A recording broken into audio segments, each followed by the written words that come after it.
Assalamualaikum warahmatullahi wabarakatuh. Alhamdulillah wassalatu wassalamu ala Rasulillah. Asyhadu an la ilaha illallah wa asyhadu anna Muhammadan abduhu wa rasuluh, amma ba'du. Para ustadz, ustadzah dan para aktivis LDWQ, Lembaga Dakwah dan Pendidikan Al-Qur'an, dan juga para pemirsa yang punya atensi terhadap program ngaji bareng LDWQ di mana saja berada. Alhamdulillah pada hari ini kita berjumpa lagi dalam ngaji bareng LDWQ dengan topik demi pembelajaran, bolehkah sholat duha dikerjakan secara berjamaah?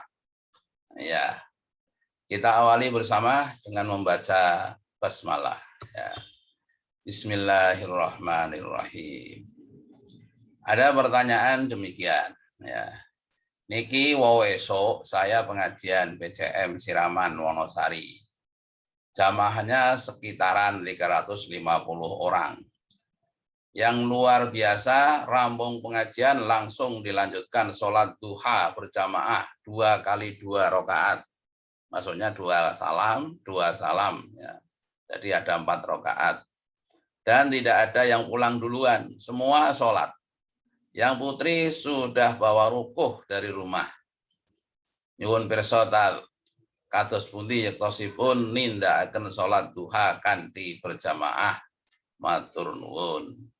Ini dari Pak Yanto ya, Mas Karangkajen, Yogyakarta.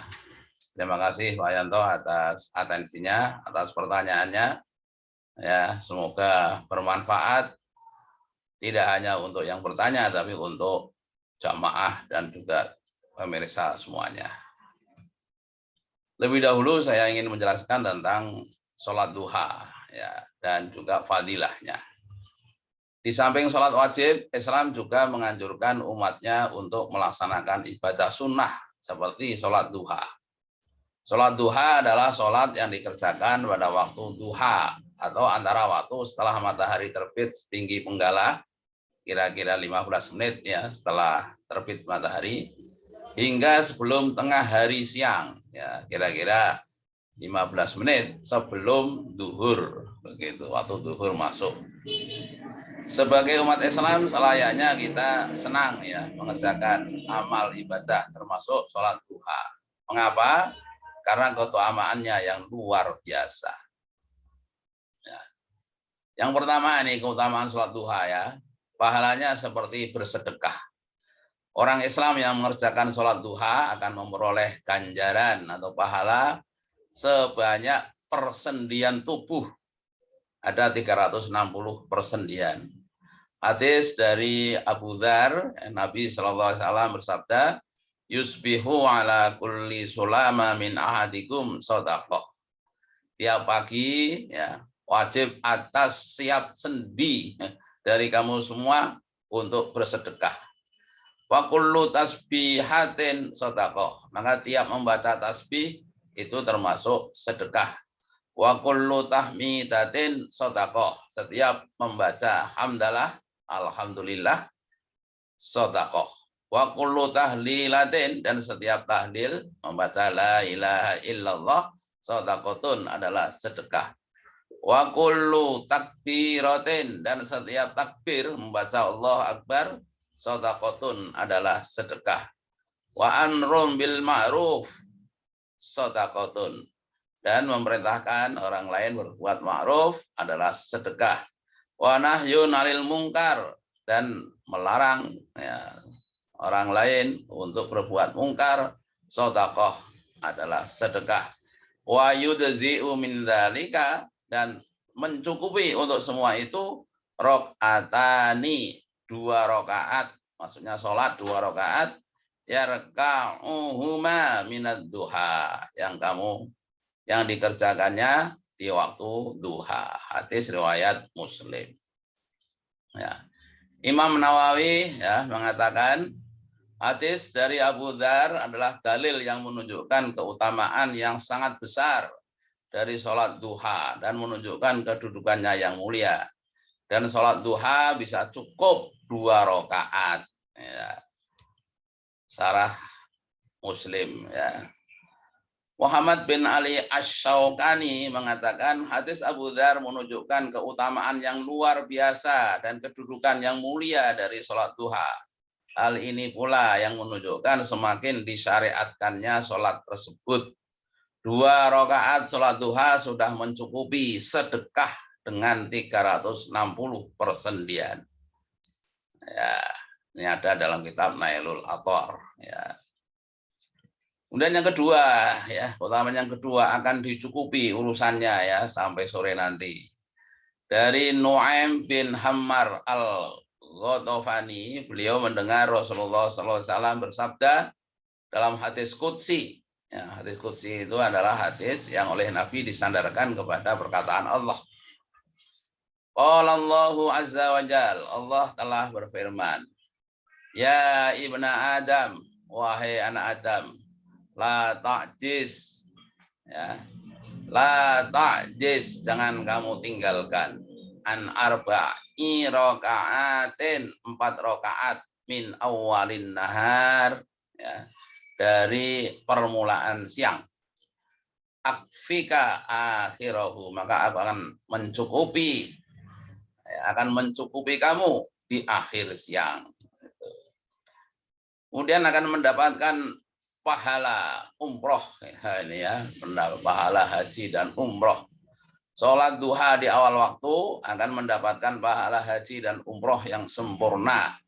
Dari Anas bin Malik radhiyallahu an, ya, Rasulullah SAW bersabda, man sholal ghadata, barang siapa yang sholat subuh fi jamaatin, dengan secara berjamaah, summa qa'ada, kemudian dia duduk, yadhkurullaha, berzikir kepada Allah, hatta tadlu asyamsu, sampai matahari terbit, summa sholla rakaataini, kemudian dia sholat 2 rakaat, kanat lahu, maka ada bagi dia keajri hajjatin wa umrotin, bagaikan pahala haji dan umroh. Qala, ya, rawi berkata, qala Rasulullah bersabda, tammatin, tammatin, tammatin, sempurna, sempurna, sempurna. Ya. Al-Mubarak dalam Tuhfatul Ahwazi bi syarhi Jami' at-Tirmidzi menjelaskan, jadi maksud kemudian yang melaksanakan sholat 2 rakaat yaitu setelah matahari terbit. At-Tibi berkata, yaitu kemudian ia melaksanakan sholat setelah matahari meninggi setinggi tombak, sehingga keluarlah dari waktu terlarang untuk sholat. Sholat ini disebut pula sholat isra. Sholat tersebut adalah waktu sholat duha di awal waktu, ya, atau istilah orang Jogja, sholat duha yang beruput. Itu, ya. Kemudian yang keempat, termasuk sholat awwabin. Nabi SAW memberi gelar kepada orang yang rajin sholat duha sebagai al-awwabin, orang yang kembali taat. Dari Abu Hurairah, ia berkata bahwa Rasulullah SAW bersabda, ya, la yuhafidhu ala sholatid duha, tidaklah akan menjaga sholat duha illa awwab, kecuali orang-orang yang kembali taat. Wahya sholatul awwabin, dan itu adalah sholatnya para awwabin. Ya. Bolehkah, ini masalahnya sekarang, bolehkah dikerjakan secara berjamaah?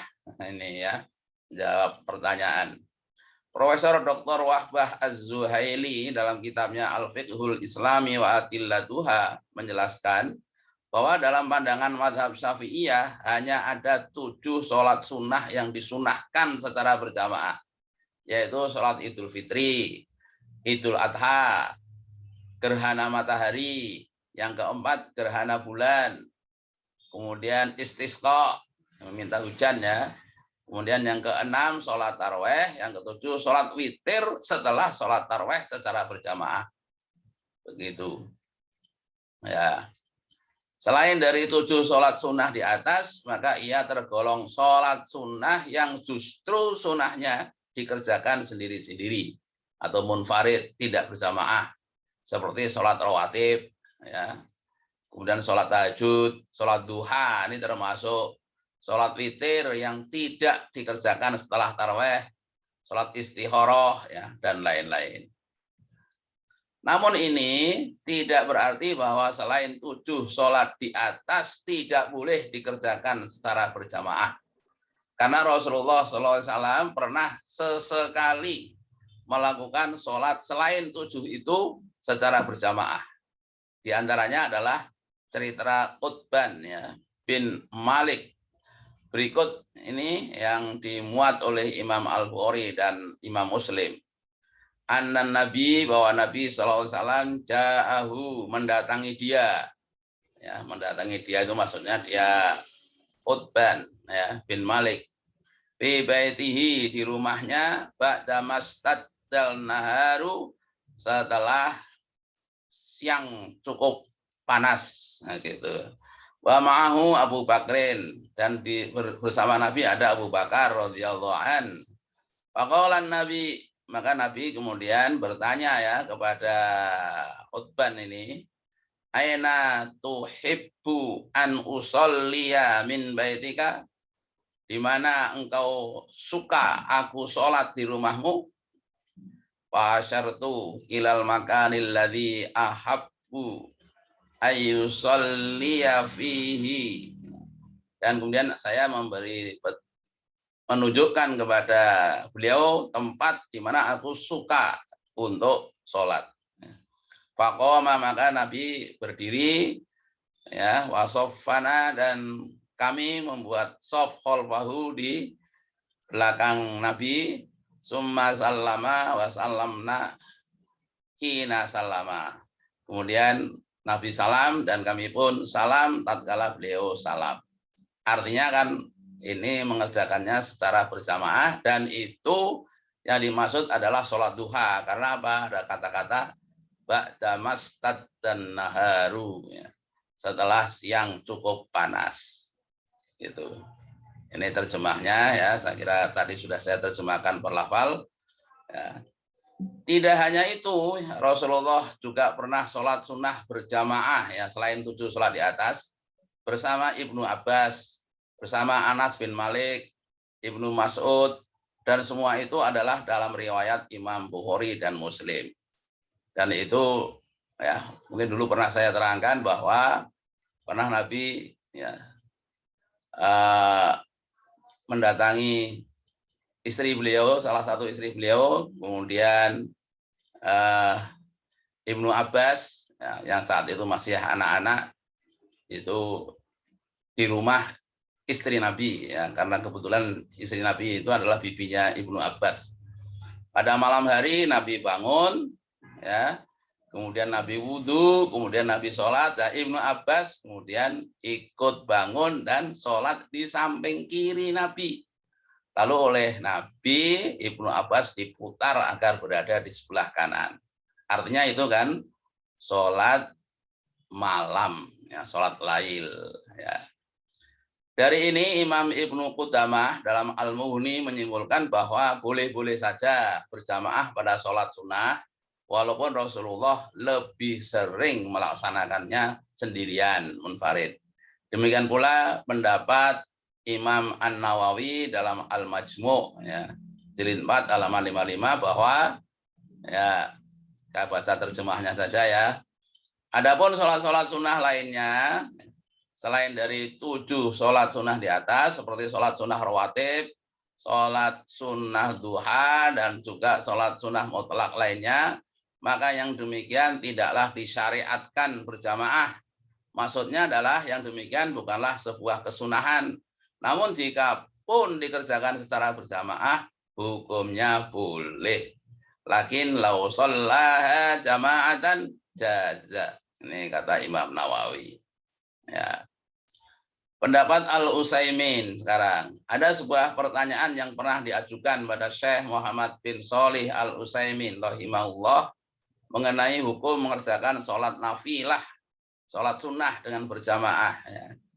Beliau menjawab, ya, ini saja terjemahnya yang saya bacakan. Apabila seseorang melaksanakan sholat sunnah terus-menerus secara berjamaah, maka ini adalah sesuatu yang tidak disyariatkan. Adapun jika dia melaksanakan sholat sunnah tersebut kadang-kadang secara berjamaah, maka tidaklah mengapa. Karena terdapat petunjuk dari Nabi SAW mengenai hal ini, seperti sholat malam yang beliau lakukan bersama Ibnu Abbas. Bagaimana yang tadi saya terangkan. Sebagaimana pula beliau pernah melakukan sholat bersama Anas bin Malik dan anak yatim di rumah Ummu Sulaim. Dan masih ada contoh lain semisal itu. Kesimpulannya, pada akhirnya bahwa tidak mengapa jika sesekali sholat sunnah duha dikerjakan berjamaah. Karena Rasulullah SAW juga pernah sesekali melakukannya. Adapun untuk selanjutnya, baiknya kita laksanakan sendiri-sendiri, baik di rumah, di kantor, di hotel, di apartemen, di sekolah, ataupun juga di masjid. Termasuk kategori sesekali adalah sholat duha yang mengandung maksud untuk pembelajaran, baik di sekolah-sekolah maupun di majelis-majelis taklim. Demikian yang bisa saya terangkan, ya. Wallahu a'lam bishawab. Hanya kepada Allah lah kami mohon petunjuk, dan Allah lah yang maha tahu terhadap mana yang benar. Semoga bermanfaat adanya. Kita akhiri dengan membaca hamdalah. Alhamdulillahi rabbil alamin. Wassalamualaikum warahmatullahi wabarakatuh.